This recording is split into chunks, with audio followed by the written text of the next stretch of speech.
말씀 봉독하도록 하겠습니다. 신약성경 요한일서 4장 7절에서 21절까지 말씀입니다. 신약성경 요한일서 4장 7절에서 21절까지 말씀, 조금 깁니다만 한 목소리로 같이 봉독하겠습니다. 사랑하는 자들아, 우리가 서로 사랑하자. 사랑은 하나님께 속한 것이니 사랑하는 자마다 하나님으로부터 나서 하나님을 알고 사랑하지 아니하는 자는 하나님을 알지 못하나니 이는 하나님은 사랑이심이라. 하나님의 사랑이 우리에게 이렇게 나타난 바 되었으니 하나님이 자기의 독생자를 세상에 보내심은 그로 말미암아 우리를 살리려 하심이라.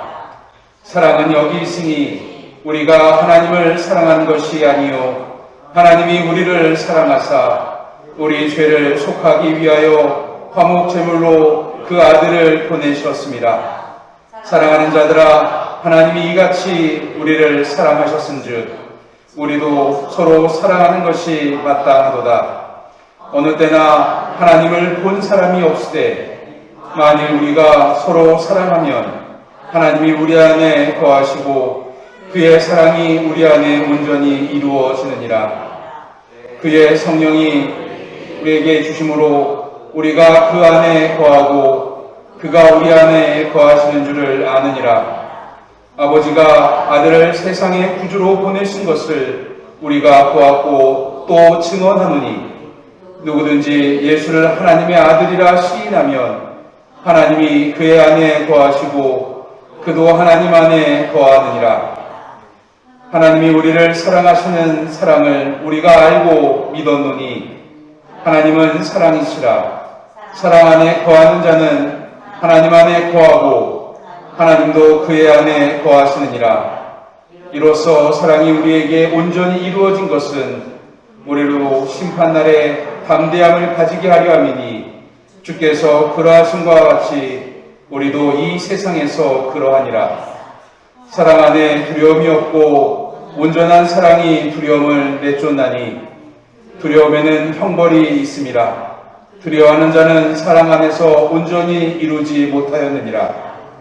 우리가 사랑함은 그가 먼저 우리를 사랑하였습니다.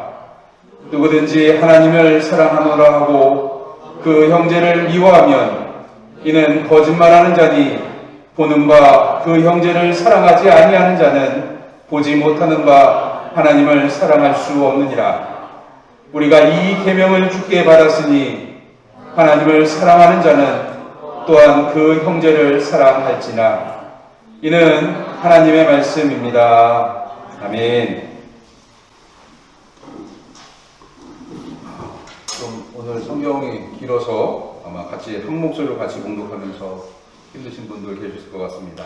마스크를 쓰고 같이 성경을 읽는 것 자체가 쉬운 일은 아닙니다. 또 오늘 본문이 유독 길었기 때문에 아마 제가 설교하면서 가장 긴 본문을 선택한 것 같아요. 15절이 들어가는데 이 긴 본문을 좀 먼저 정리하고 말씀을 좀 나눠보도록 하겠습니다.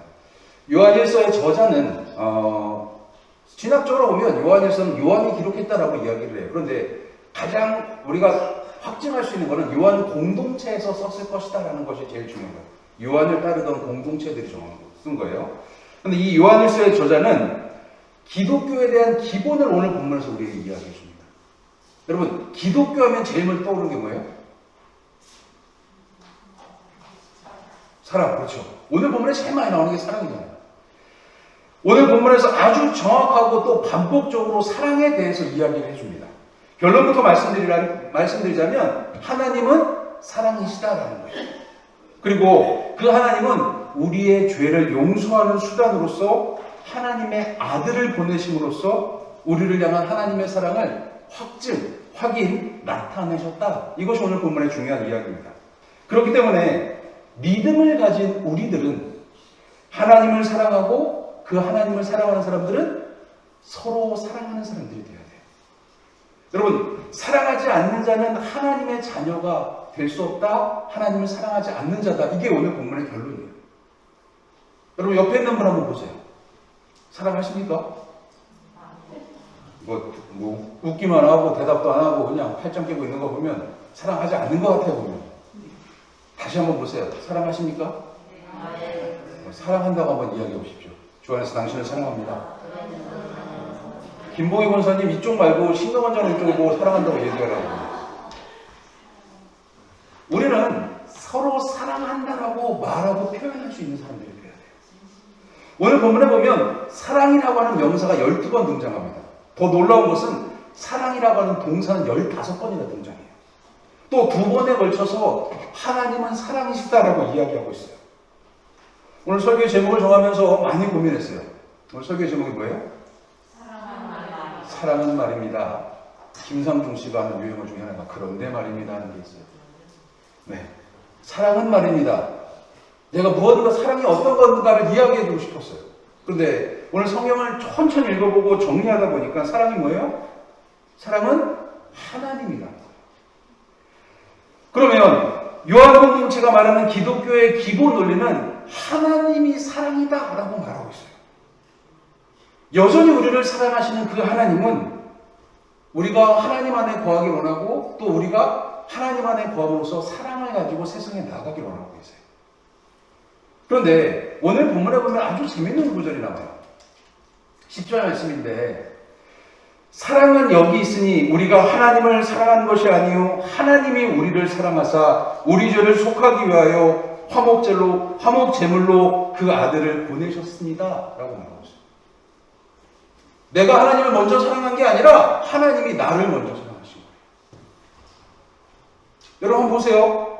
여러분들이 하나님을 사랑하는 게 아니라 하나님이 여러분들을 먼저 사랑하시고 먼저 사랑한다라고 이야기하고 계십니다.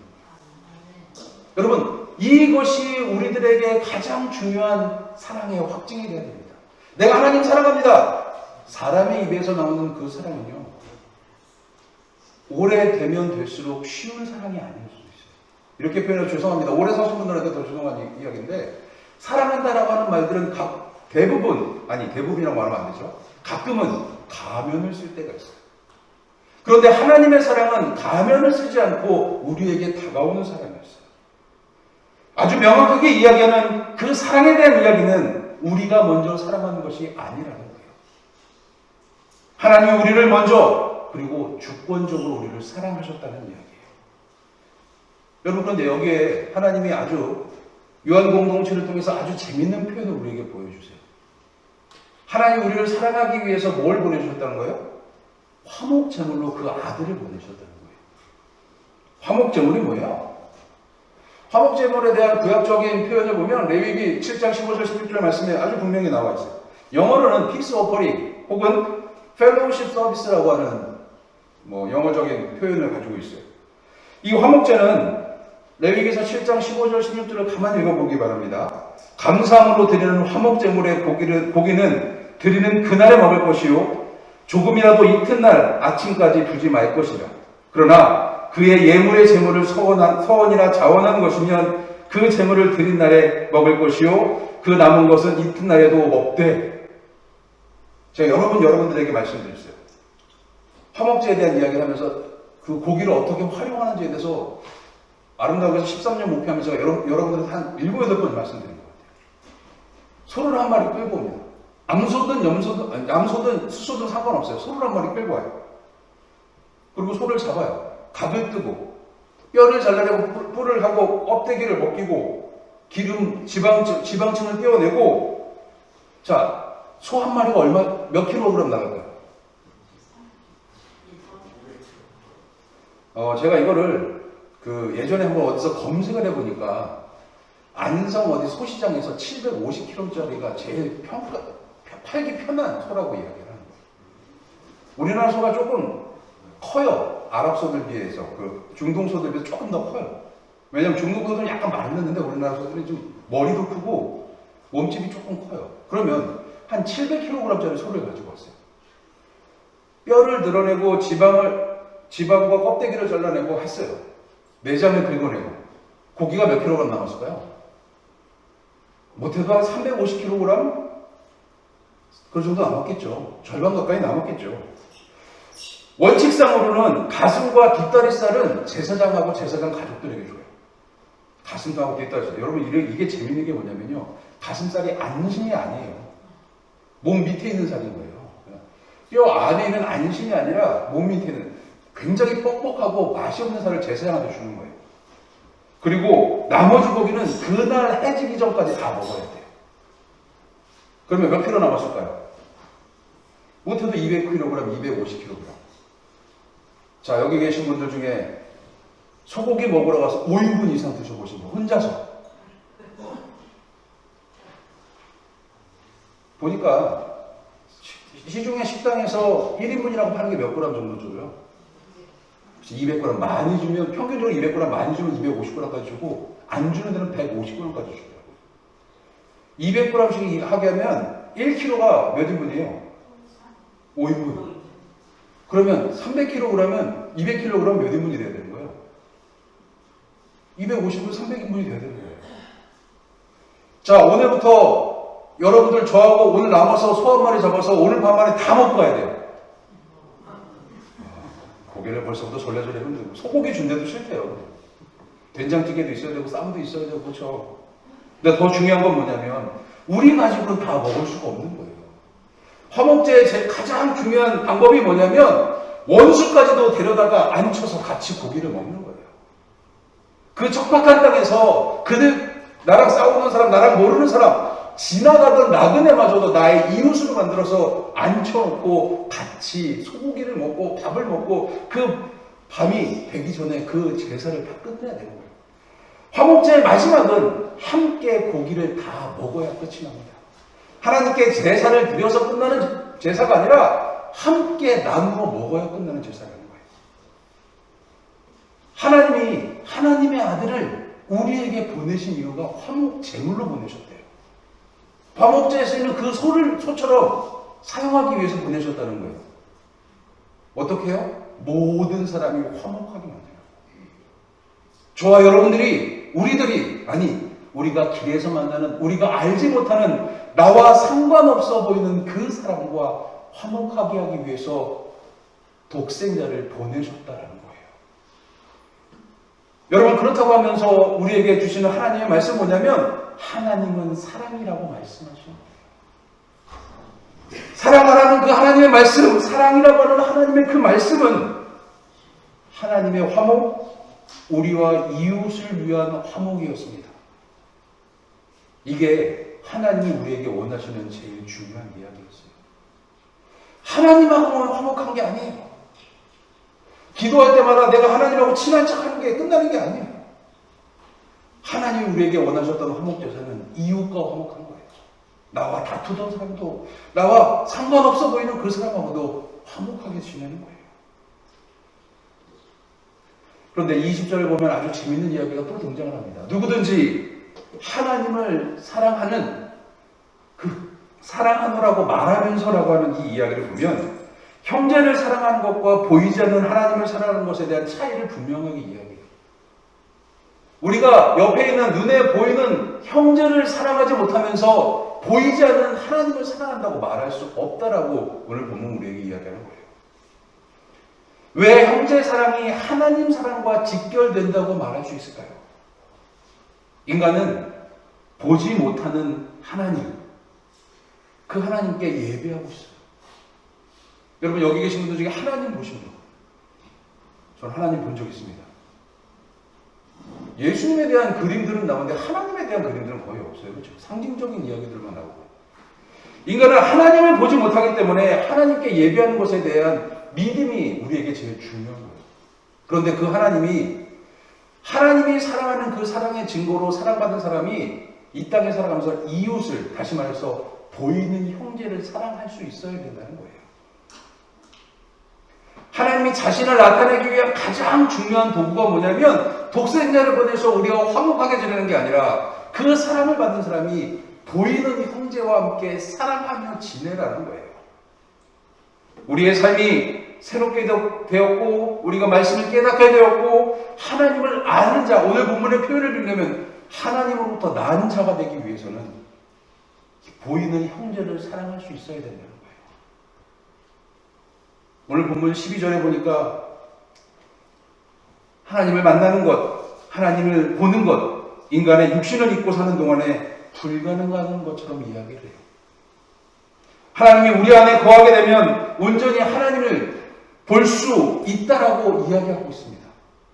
우리의 평생에 눈으로 볼 수 없는 하나님이 우리가 하나님을 우리 안에 모시기 시작하면서 우리가 하나님 안에 거하기 시작하면서 하나님을 볼 수 있다는 거예요. 저는 이 이야기가 무슨 이야기인지 몰랐어요. 그런데 제가 우연히 만난 그 이웃이 저에게 그 이야기를 해주는 거예요. 자기가 가장 힘들었을 때 교회를 찾아갔는데 그 교회에서 무슨 기도를 해줬는지도 몰랐는데 그 목사님이 기도를 해주더래요. 생명부지의 그 목사님이 자기의 사정을 듣고 딱한 그 사정을 듣고 눈물을 쏟아가면서 기도하는 그 모습을 그 기도를 받고 집으로 돌아오는데 하나님을 만난 것 같다라고 이야기하더라고요. 우리가 지금 예배를 통해서 하나님을 만나고 하나님은 우리라는 공동체 안에 거하기를 원하십니다.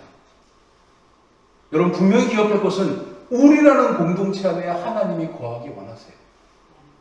여기는 예배드리는 공간이니까 하나님이 거하시는 게 당연해요. 그러면 우리가 예배당 밖에 나갔을 때 그때는 어떻게 되는 거예요? 우리가 예배당 밖에 나갔을 때 하나님은 우리가 서 있는 그곳에 우리와 함께 있기를 원하십니다. 내가 만난 어떤 사람이라도. 요한 공동체에게 하나님은 교회 공동체 안에 그들의 공동체 안에 그들의 삶과 터전과 학습 공동체와 모든 공동체 안에 거하기를 원하시는 하나님이었습니다.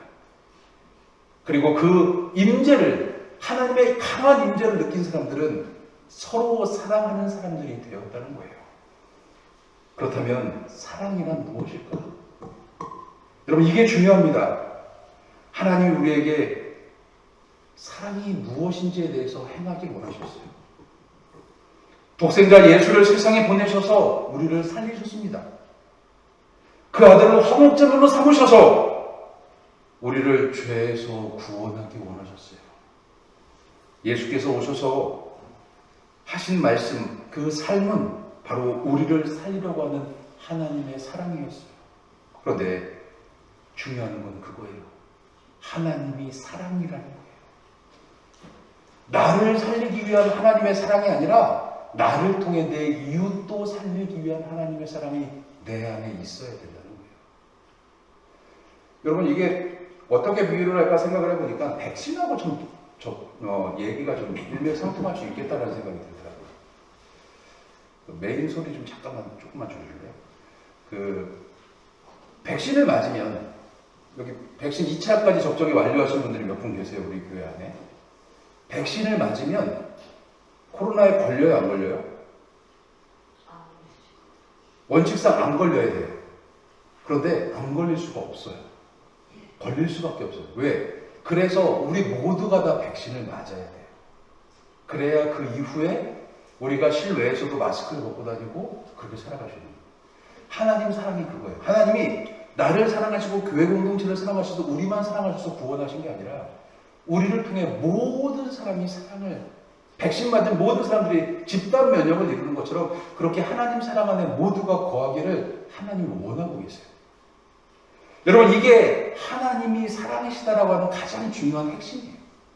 교회만을 위해 믿는 사람들은 아니요. 믿지 않고 거부하고 아직도 하나님을 모르고 다른 신들을 섬기는 그 사람조차도 하나님은 사랑하기 원하신다는 거예요. 이번 주간에 참 기쁜 소식들이 많이 들었습니다만 뉴스에 제일 많이 나온 게 뭔가를 제가 이렇게 찾아보니까 한 사람의 이름이었어요. 누군지 아세요? 그렇죠. 74세 여인 윤여정이라고 하는 그 배우의 이름이 가장 많이 나왔어요. 근데 그 배우가 수상소감에서 했던 한마디가 전 세계로 울렸습니다. Rainbow has 7 colors. 무지개는 7가지 색깔을 가지고 있습니다. 아시아인이라고 푸대접받고 이름을 함부로 부르고 이런 거 내가 다 용서할 수 있다. 내 이름 윤여정이다. 우리는 다 똑같은 사람이다. 이런 맥락의 이야기를 아주 정확하게 또 유쾌하게 또 위트 있게 이야기를 했어요. 그리고 그 이야기에 수많은 전 세계 사람들이 열광하기 시작합니다. 우리가 어떻게 평생 저런 사람을 모르고 살았을까라는 것을 이야기하기 시작해요. 여러분, 저는 윤여정이 말한 그 무지개에 대한 이야기가 가슴에 와닿기 시작했어요. 색깔이 다르다고, 모양이 다르다고, 크기가 다르다고 우리는 무시하고 멸시하고 거부하고 구분짓기 시작하는 삶을 살아갈 때가 너무나 많았어요. 식당에 왔는데 식당 아줌마가 배달을 해주는데 말투가 우리나라 사람 같지 않아요. 그럼 우리 뒤에서 뭐라 그래요? 중국에서 왔나 봐. 중국 사람이 조선 쪽인가 봐. 근데 그거를 그 아줌마가 들을까요? 못 들을까요? 들어요. 그런데 우리는 그거 상관하지 않아요. 왜? 우리는 한국 사람이니까. 우리는 그렇게 살아왔어요. 누군가랑 구분짓고 나누고 우리가 더 우월하다라고 생각하면서 유럽에 가고 미국에 가서 무시당한다라고 기분 나빠하면서 살았어요. 그런데 내 스스로가 누군가를 무시하고 멸시하고 나누면서 살았어요. 그런데 하나님은 여전히 우리를 하나님은 사랑이시다라는 제목으로 우리에게 다가오셔서 구분짓지 않고 멸시하지 않고 나누지 않고 누구도 우월하지 않다고 말씀하시면서 우리를 통해 그 사랑을 나타내기 원하십니다. 여러분, 그렇다면 우리는 한 가지를 증명해야 됩니다. 사랑이 눈에 보입니까? 오늘 우리 강성호 전사님하고 김서로 사모님 오셨는데 결혼해갖고 아기도 낳고 우리 교회에서 지금 가장 최근에서 결혼한, 미안해요. 처음 왔는데 강성호 전사님 예배에 처음 왔는데 이런 얘기해서 김서로 사모님 사랑하죠? 대답을 안 하는데 사랑하시죠? 네. 사랑이 보여요. 무슨 색깔이던가요? 어떻게 생겼던가요? 죄송합니다. 왔는데 난감한 질문만 해갖고. 사랑은 보이지 않아요. 그런데 세상 사람들은 뭐라고 하냐면 세상에서 감출 수 없는 것 세 가지가 있대요. 뭐예요? 첫 번째 기침, 두 번째 가난, 그리고 세 번째 사랑이라는 거예요. 그럼 기침 참으면 어떻게 되는 줄 아세요? 기관지가 망가지거나 안압이 높아서 눈이 망가질 수가 있대요. 기침을 잘못 참으면. 가난은요, 감추려고 해도 감춰지지 않는 게 가난이라는 거예요. 그러면 사랑은 어떻게 감출 수 없냐는 거예요. 사랑에 빠진 사람들의 태도가 달라진다는 거예요. 모습이 달라지는 거예요. 오늘 본문은 이 이야기를, 사랑에 대한 증거를 세 절을 통해서 우리에게 아주 명확하게 이야기합니다. 13절을 보면 하나님께서 우리에게 주신 성령을 통해서 하나님의 사랑을 알 수 있다는 거예요. 성령이, 하나님의 영이 내 안에 거하기 시작하면 내 삶이 변해진다는 거예요. 두 번째 14절에서 보면 사도들의 증언, 성경, 예배, 말씀을 통해서 복음을 알게 되고 그 복음을 통해 하나님 사랑을 깨달을 수 있게 된다는 거예요.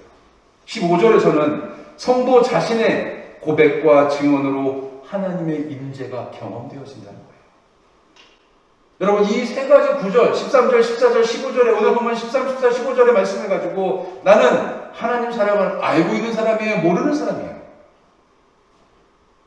사랑을 알 수 있는 방법은 예수가 하나님의 아들이라고 시인하는 것인데 하나님이 그 안에 거하는 사람만이 그 고백을 할 수 있다는 거예요. 여러분, 여러분들에게 누군가 예수가 누구냐고 물어보면 여러분 뭐라고 얘기하실게요? 전 세계 5대 성인 중에 한 명으로서 저 중동 땅에 2000년 전에 태어나서 오병이어의 기적을 일으키시고 가나의 혼인잔치에 물을 포도주로 만들고, 이런 건 성경 한 번만 읽어본 사람은 누구나 말할 수 있어요. 그런데 우리의 믿음은, 하나님이 우리에게 원하시는 대답은 하나님의 아들이 예수님입니다. 우리를 위해서 오신 그분이 예수님입니다. 나를 위해 죽으신 그분이 예수님이다라고 말할 수 있는 것이 하나님이 우리에게 원하시는 사랑의 방법이라는 그겁니다. 하나님 사랑은 예수 그리스도를 통해 드러난 것입니다. 그런데 하나님께서는 그 사랑을 보여주기 위해서 예수님을 사망으로, 죄로 죽을 수밖에 없는 우리를 대신해서 화목 제물로 삼으셨어요. 오늘 말씀이 우리에게 사랑을 깨닫게 하신 가장 중요한 이유를 18절에서 이렇게 이야기합니다. 사랑을 모르는 자들은 두려움에서 벗어날 수 없습니다. 삶과 죽음에 대한 두려움은 서로를 존귀하게 여기고 돌보는 삶이 아니라 서로의 살을 먹는 미움과 죽음의 삶을 살아가게 만드는 거예요. 이는 곧 하나님의 심판이 이르는 삶이 될 수밖에 없다는 거예요. 여러분, 여러분에게 한 가지 질문하겠습니다. 죽음이 두려우세요? 모든 사람이 죽음이 두려울 수밖에 없어요. 사람은 죽음이 두려울 수밖에 없어요. 그런데 하나님의 아들 예수를 믿는 사람들은 그 죽음을 두려워하지 않아도 됩니다. 하나님이 그리스도 대신 예수를 우리에게 보내심으로 인해서 죄에서 우리를 구원하시고 우리를 구원하시는 것에서 끝나는 구원의 모습이 아니라 사랑으로 우리 안에 거하기를 원하는 그 사랑의 완성을 이루어가게 하십니다. 내가 너를 구원했으니까 너는 오늘부터 구원받은 사람이 다 됐다. 이쪽으로 와라.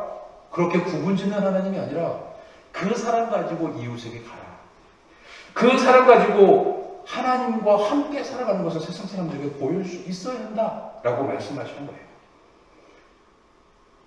하지만 하나님의 사랑을 경험한 성도들은 예수 그리스도께서 우리를 위해 십자가를 지신 것처럼 형제를 위해서 십자가 지기를 아까워하지 않는 사람들이 되어야 돼요. 여러분 보세요. 오늘 우리들에게 주어진 하나님의 사랑은 하나님이 나를 위해서 예수님을 보내셔서 완성되는 사랑이 아니라 나를 세상으로 보냈을 때 완성되는 것이 사랑이에요. 그럼 나는 세상에 나가서 뭘 해야 돼요? 그 하나님 사랑 전하고 나타내고 내 안에 계신 하나님을 보이는 것은 끝나는 것이 아니라 그 사람들의 십자가를 대신 져줄 수 있는 사람들이 되어야 된다. 굉장히 어려운 일처럼 보이죠. 굉장히 힘든 일처럼 보이죠. 왜 내가 저 사람이 십자가를 져야 돼요? 라고 말할 수 있습니다.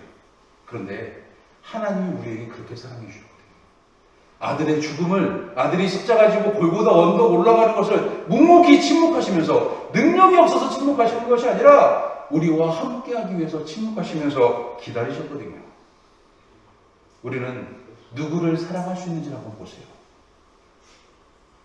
저 뒤에 저렇게 고개를 숙이고 떠들고 있는 중학교 2학년짜리 저 아이들을 우리는 사랑할 수 있습니다. 예배의 모습이 아니라 예배 밖의 모습에서도 누군가와 자꾸 마찰을 일으키고 불화를 일으키는 그 사람도 사랑할 수 있는 사람들이 되어야 돼요. 이웃이 나에게 주어진 것은 그저 내 옆에 있고 나와 함께 살아가서 이웃이 아니라 나에게 사랑하라고 할당해 주신 하나님의 할당량이라는 것을 생각해 봐야 합니다. 오늘은 어린이 주일입니다. 5월은 가정의 달입니다. 우리에게 가장 기본적으로 사랑해야 될 이웃은 내 가족이에요. 내 가족이 가끔은 부끄럽고 가끔은 가족이 아닌 것처럼 지냈으면 좋겠다고 생각하는 사람들도 있어요. 하지만 무엇보다 중요한 것은 그 가족을 하나님이 나에게 최소한으로 사랑하라고 보내셨다는 거예요. 최소한으로 희생하라고 보내셨다는 거예요. 지금 내 옆에 있는 그 사람을 이웃으로 섬기고 사랑하고 그들의 십자가를 대신 지고 살아가라는 거예요. 이번 한 주는 우리 아름다운 가족들이 우리 교회 어린이들을 위해서 기도했으면 좋겠어요. 주보에 보면 어린이들 명단이 나와 있습니다. 좀 이따 보셔도 되고요. 어린이 명단을 보면서 기도하시기 바랍니다. 우리가 어린이날을 지정하고 교회력에도 없는 어린이 주의를 지키는 이유는 이 땅의 어린이들이 살아가기에 너무 척박하고 힘든 땅이기 때문에 그들을 사랑하기 위해서 준 거예요. 코로나 시대가 되면서 가장 안타까워 제가 생각했던 거예요. 이건 아주 제 개인적인 의견이기 때문에 여러분들에게 뭐라고 말씀드리기 뭐하지만 제가 느꼈을 때 가장 안타까운 부류 두 부류가 있어요. 첫 번째는 어르신들이에요. 외출도 못하고 교회도 제대로 못 가고 동창회 친구 만나는 것 산보 나가는 것조차 힘든 시대를 살아가고 있어요. 두 번째는 어린이들이에요. 죄송합니다. 이렇게 표현해서 죄송합니다만 우리는 살 만큼 살아갔어요. 근데 저 아이들은요, 무슨 죄를 져서 마스크를 쓰고 학교도 못 가고 친구도 못 만들고 작년에 친구였던 아이가 우리 반이었는지 아닌지도 모르는 아이들이 태반이라는 거예요. 지금 그런 시대를 살아가는 그 어린이들을 위해서 기도를 해주시기 바랍니다. 또 여기 오늘 주보에는 나와 있지 않습니다만 강지음 어린이 우리 강성호 전사님 그리고 김소로 사모님 아들 강지음 어린이를 위해서 또 같이 기도해 주시기 바랍니다. 하나님이 우리를 사랑하신다는 것만큼 기쁜 소식은 우리에게 없어요. 하나님이 사랑이시라고 하는 그 확신만큼 우리에게 기쁜 이야기는 없습니다. 그리고 예수께서 우리를 위해서 오시고 죽으시고 주에서 용서하신 그 이야기도 우리에게 가장 기쁜 소식이에요. 그러면 우리는 이제 이 땅에서 하나님께 기쁜 소식을 전해줄 수 있어야 되지 않겠어요? 구원의 기쁜 소식을 받았고 예수가 우리를 사랑하신다는 거, 예수가 구원이시라고 하는 그 기쁜 소식을 받은 사람이라면 오늘 이 땅을 살아가는 우리는 하나님 향해서 기쁜 소리를 돌려드릴 줄 아는 사람들이 되어야 돼요. 그것의 제일 첫 번째는 이웃을 사랑하는 거예요. 지금 내 옆에 있는 사람을, 매일 내 옆에 있을 사람을 우리가 스치듯이 만나는 그 이웃들을 사랑하면서 살아갈 수 있어야 된다는 거예요. 우리를 사랑하시고 구원하시고 함께 하시기 원하시는 그 하나님의 사랑을 마음에 지니고 살아가십시오. 삶으로 품고 살아가십시오. 그리고 이웃과 그렇게 어울려 서로 사랑하고 함께 어우러져 살아가는 우리 아름다운 가족들 되시기를 주님의 이름으로 간절히 축원합니다. 기도하겠습니다. 우리를 먼저 사랑하신 하나님 감사합니다. 우리를 위해 독생자를 아끼지 않으신 하나님 감사합니다. 이제 사랑 되신 하나님을 품고 세상으로 나아가기 원합니다. 우리가 함께하여 주옵소서. 이 한 주 우리 교회 어린이들을 위해 기도합니다. 또 내가 만나고 나와 함께 있는 내 옆에 있는 가족들을 위해, 이웃들을 위해 기도하며 사랑하며 살겠습니다. 우리가 사랑을 가지고 나아갈 때 그 사랑을 전할 대상을 만나게 하여 주시고 또 그곳에서 하나님의 사랑을 품고 이웃을 사랑하고 그들의 십자가를 대신 지는 그리스도인 되게 하여 주옵소서. 예수님의 이름으로 기도드렸습니다. 아멘.